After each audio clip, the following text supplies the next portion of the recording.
How close is he to waving goodbye? No one knows, and getting rid of a Prime Minister can be a long journey. But even as Boris Johnson's convoy pulled out of Downing Street this morning, a Conservative MP was pulling out of the Tory party and joining Labour. Watch Labour MPs cheer as Christian Wakeford walks to their side of the chamber and sits down right behind Keir Starmer.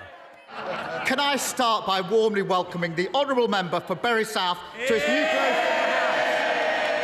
and to the Parliamentary Labour Party. The Conservative Party won Bury South for the first time in generations under this Prime Minister, with an agenda of uniting and levelling up and delivering for the people of Bury South. And, Mr. Speaker, we will win again in Bury South at the next election under this Prime Minister.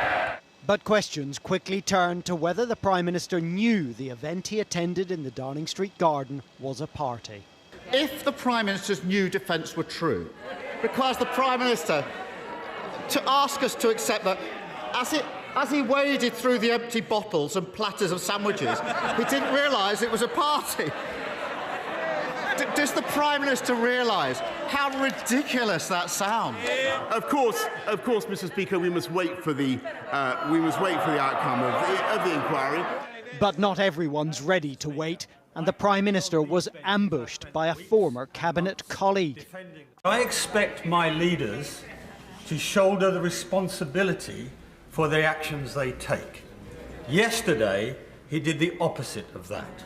So I'll remind him of a quotation altogether too familiar to him of Leo Amery to Neville Chamberlain. You have sat there too long for all the good you have done. In the name of God, go. How many others feel that way, we don't know, but a Tory vote of no confidence is triggered when 54 letters are sent to the backbench 1922 chairman. Either side now needs 180 votes to win it. If the Prime Minister wins, he is currently protected from another vote for 12 months. If he loses, there'll be a leadership election. Do you want to come sit down? Christian Wakeford's defection means one less Tory letter of no confidence in the PM.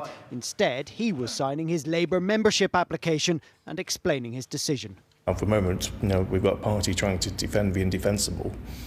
They're doing so gladly. That's not right. It's not fair, and it doesn't respect the country or the office.